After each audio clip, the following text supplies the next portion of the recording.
Hey everyone, welcome to the Superhero Show. Daniel and Chris here as always, except when we're not. We've got loads of Ant-Man feedback to go through. That's going to be the second half of the show, but probably there's going to be spoilers throughout just because, well, we kind of have to talk about the film. Yeah. First bit of feedback, which we're going to talk about in much more detail, is from Joel, who's from Tasmania, Australia. He says, Daniel and Chris, just wanted to get your thoughts on Yellow Jacket from Ant-Man, if you have seen the movie. Once again, I feel like it's another forgettable villain by Marvel, which continues the current trend in their movies. I can't help but feel a bit flat watching them, and realising the villain is just not important, and then they decide to kill them at the end of the movie, except Loki. I'm hoping that Fantastic Four with Doctor Doom will buck this trend and deliver a villain that has us talking after the movie. Our thoughts. So we're going to address the Marvel villain problem, if in fact we think it is a problem. Yeah, well, is that the implication there is that Ultron wasn't a good villain? Yeah. Whereas I actually quite enjoyed Ultron. Yeah, that's what I thought the film was a bit better when he was on screen. Yeah, and him and Vision seemed to be the two most interesting characters in that film. Yeah. I don't know, what do you think? I think Winter Soldier's threatening, but I agree, like, I think it's a problem that's more pronounced in these movies where you want to set up an unknown character. Like, would I have rather Ant-Man spend more screen time with Darren Cross or Yellow Jacket, developing him as a character? No. And I think in the brief scenes that he has, he's crazy and egomaniacal, and he has a bit more backstory, but his backstory is kind of revealed through his relationship with Hank. And I think that's fine. I'd rather spend more time with Hank Pym and Scott Lang any day of the week. Yeah, agreed. And them doing their stuff and him goofing about, exploring the Ant-Man technology and learning more about their relationship and all their history and their family problems than I would him. Yeah, it's more forgivable in an origin story. It's I think kind so. of what you're saying. So and I think the other something like Thor: The Dark World, a bit unforgivable, really. Yeah, having... so, well, once when we were talking about it, we couldn't remember the name of Malachi for ages. Yeah. And I think the other prominent one as well is Ironmonger in the first, and Abomination. Those kind of the very first ones when you want to devote majority of the screen time to your hero. The villain kind of Guardians of the Galaxy. But it's necessary. Well, it's interesting. Guardians of the Galaxy is an interesting one because the screenwriter wanted it to be Thanos. Yeah. And they said, no, we got a whole Thanos back. Yeah. And I was thinking about this question, because Loki they've done a good job with. He was established in another movie. You knew all those characters. So when it got to Avengers, you kind of knew everyone. So Loki could have his moments in that movie. He has his good moments to shine. I feel like they need to start introducing Thanos. Otherwise, by the time he's going to... Because so far, it's just been Easter eggs and, like, credit sequences, those things. By the time he shows... If he doesn't show up until Infinity War, I feel it's a similar problem. Like, I want him to be a more prominent force in the movie before we get there. But Civil War's got so much to do. How much screen time can they give him? Certainly part one. I mean, I guess maybe that's why they split into two movies. Maybe he will have more of a role in the second one. But then... what's his role going to be in Infinity War? Because I think the only thing, because at the end of the Avengers, he puts on the gauntlet, and he takes like he stops being passive, sitting in his little floating chair, and he says it feels like he's gonna enter the fray. And I wonder now that we kind of embark on a period where we're gonna get a lot of origin stories, we're gonna get Strange, we're gonna get Black Panther, and some more. Whether they're going to use Thanos as a presence in those movies as something you kind of know, and you know that is kind of tying more into what's going to come. So it's kind of more of a hook for those movies, perhaps. Can he possibly... I've said this before. Can he possibly live up to expectations, though? I mean, what other characters had, like, 12, 15 movies building up to, like, his moment? Like, it's... I worry that he can't possibly, this big CGI whatever... Big CGI Josh Brolin. Yeah, big chin. What does it sound good about that? I know what you mean, though, because, again, so much expectation on him being a force. And still, there was very little about his motivations in the cinematic universe beyond just wants to destroy stuff. Like, they haven't really delved into... He looks quite cheeky as well and funny, doesn't it? Scary, like, with his big grin. Little cheeky Thanos. We love comparing with DC and Marvel here, don't we? So let's do that, because I think in Man of Steel they did quite a good job of making it an origin story, but introducing General Zod and him being quite an effective villain. They had a great actor, which helps.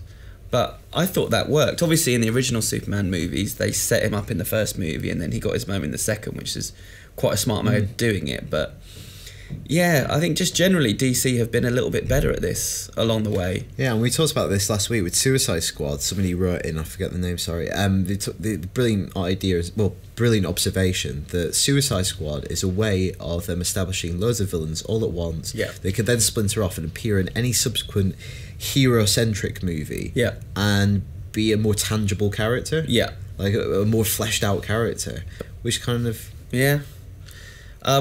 So thoughts on Yellow Jacket then, which is what the email was about. Were you unimpressed? I guess the thing is, like Ironmonger, he's only really a villain in a suited sense in the last 15 minutes in the movie.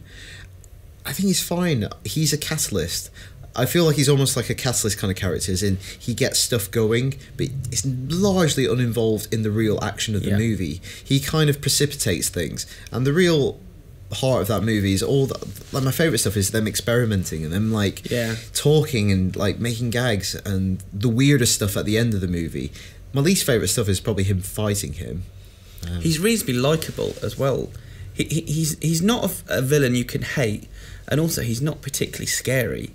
No, which he's unstable. He's obviously suffers from some kind of mental illness, which I actually find like the bit, because he's quite big when you first see him, like the character when he's like tales to astonish and he's impressing these businessmen. Yeah, and he goes a bit cheesy when he goes dark. He goes, I really appreciate your feedback. In a very kind of like creepy CEO way. Yeah. But then in the next scene, like out of nowhere, I didn't expect it to turn so quickly. Yeah. He just kills that dude in a very gross way. Yeah.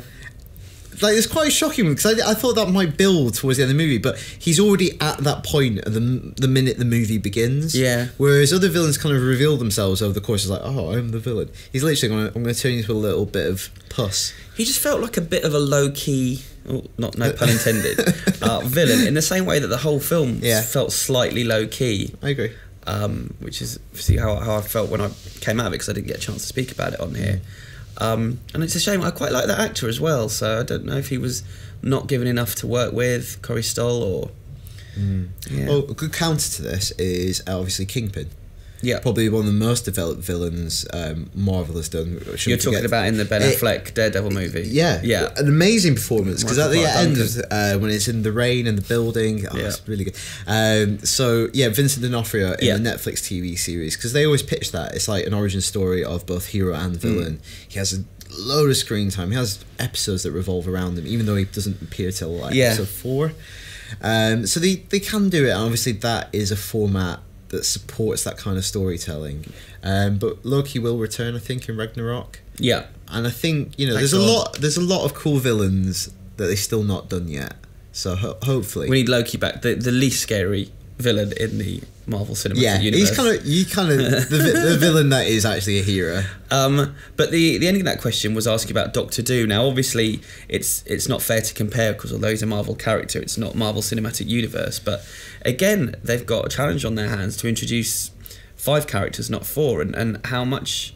I mean, we know from the trailers that he's kind of part of the team to begin with. They're all friends, so... Yeah, it seems like they're getting on fine. Like, he seems like he's one of the team. Like, I know that's based on very small snatches, but it seems like he says a couple of things that are out of place, but it seems like they kind of get on.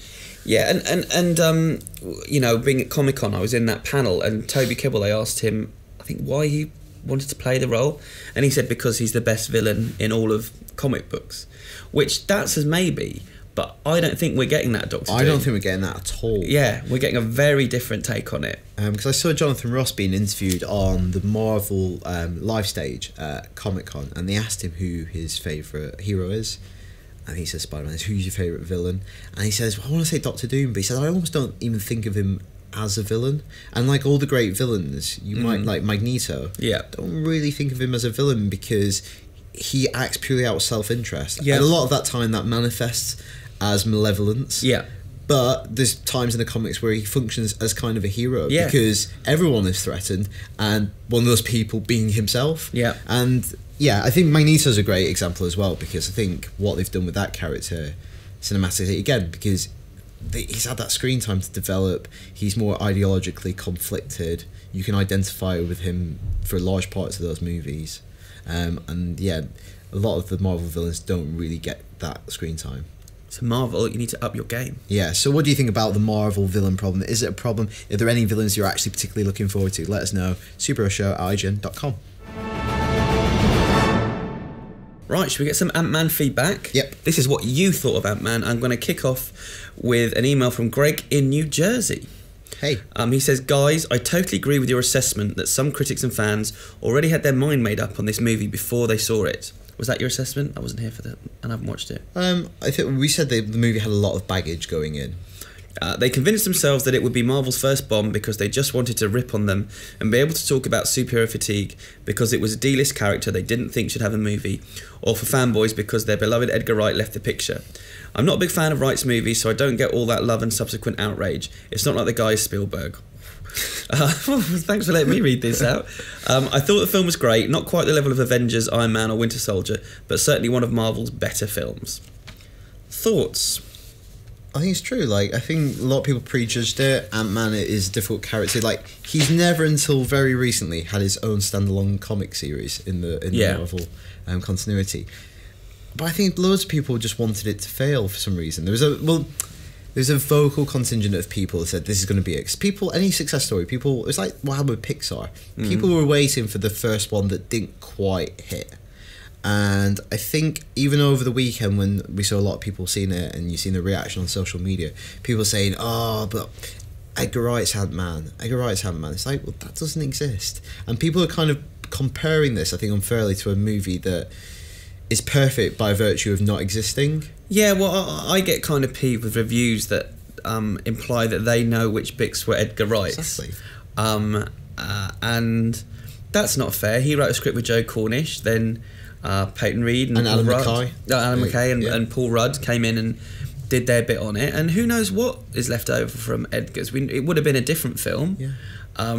Edgar is a hardcore action director when he wants, when his films choose to go that way. But you just forget about it. Directors leave projects all the time. I think it's easy to fall into that thing where, I can sense that belongs Yeah. there. And it's also a disservice to all the new creative people that came aboard, which must have been difficult to come in a short period of time. The film's been in production for 6 years or something. They have a release date. That's not easy to work on a film and get it to a state that it's even good. Yeah. And it's a good movie. But I think it's done exactly what I thought it would do in terms of critical acclaim, in terms of what my mates are saying, what we're saying, what the box office is. Just ahead of Incredible Hulk on first weekend. Yeah, I actually think that's a success for Marvel. Definitely. I don't think that's any kind of failure. Yeah. Cool. So next one is from Alex Lutkin. He says, just seen Ant-Man, thought it was very good and beat my expectations. Obviously, it's filled with Easter eggs. I will state this though. Notice on the Ant-Man suit there are 2 buttons. One to be small, the other, I'm guessing, to grow back. Could that second button eventually be able to make Scott grow in size instead of shrink and will become the new superhero known as Giant Man? Possibly during Civil War or Infinity War as a secret weapon. If you could turn Paul Rudd into Giant Man, wouldn't you turn Paul Rudd into Giant Man? Yes. I mean, it's that simple. Yes, and also in the movie when they go into Hank Pym's secret room, he has a little test tube stand. He only ever picks up and gives Scott the red serum, not the blue serum. So, classic. And I would think in Civil War, that's going to be also, there's a very famous comic book cover of Ant-Man on the head of an arrow belonging to Hawkeye. I'd be astonished if they don't use that image. Yeah. And imagine firing him and he transforms into Giant Man. And what a cool... And the Russo brothers are going to be all over that. Yeah, and obviously Goliath plays a very pivotal role in the Civil War comic. As we said on the show before, Civil War is Civil War name. It's going to be the MCU's take on that. So I wouldn't expect beat for beat Giant Man's going to die or anything like that. And I can see the trailer now. At the end of the trailer, we won't see him, but we'll just hear him and Paul Rudd saying something and everyone looking up. Or just see his foot. You hear the feet, and everyone looking up. We sorted it. Russo brothers, watch. Give us a call. Yeah. Email from Josh Mater, who says, what do you think is next for Ant-Man? We know he has a small part, I don't think that pun was intended, in Cap 3, but where else do you think he will fit in the universe? Will he possibly be a supporting character in someone else's movie like Spider-Man? I think that if the new movie is a success at the box office and gets good reactions from the fans, Marvel will announce an Ant-Man TV show. Ooh. I do think like the kind of deadbeat dad, like the kind of family drama aspect would suit TV really well, and also sitcom. It wouldn't be a sitcom, but kind of like a more out on comedy. The tone of the movie I could see working very well on TV. And the fact is, he's not getting a standalone movie for at least 8 years or something, is he? Yeah, I think he's going to be a support player. Because I think you know, Marvel aren't averse to swapping things in and out, and I think if it had a bigger opening weekend, there might be talk of Ant-Man 2 Possibly. in 5 years' time or something. But as it's been just okay, I think TV would be a great place for the character. I also think he'll function like he's functioning in the comics for a long period of time. He's a support player. Yeah. Like, he's part of the Avengers. He might not necessarily be part of the new Avengers that we got, because we've got a lot of strong characters in there. But I think he'll be in and about. Also, I'm really excited about Michael Douglas being that character. And I think they'll be involved in Doctor Strange. This is my theory. So in the movie, Paul Rudd says to Hank Pym, Scott says to Hank Pym, says, "Oh, it's a suit. It's like Iron Man, isn't it?" And Hank Pym just, because he got a temper, so you can look at him and goes, "No, this is not some cute technology like the Iron Man suit. This can alter the texture of reality." And I feel like Strange is obviously mystic arts, magic. Obviously, I think they'll try to ground it in science in some way, and I think the quantum realm and how strange quantum mechanics can be, like that's a word that quantum physicists use to describe the quantum realm, is strange because it doesn't adhere to normal laws that exist in the classical world. So I think that might be a way of bringing in Strange, and I can imagine Strange maybe helping them search for Janet. Anyway, so that's just speculation, so I like probably it, a lot of rubbish. Ben from Plymouth written in, I saw Ant-Man last night and I liked the film, but overall I thought it was only alright. There are no singular moments that are flawed or bad, but to me the film could have been better if it knew what it wanted to be.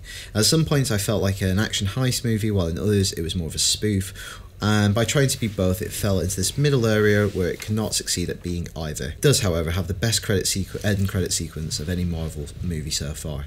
Hope saying it's about time in response to her wasp costume. Yes, it's about time we had got a female superhero.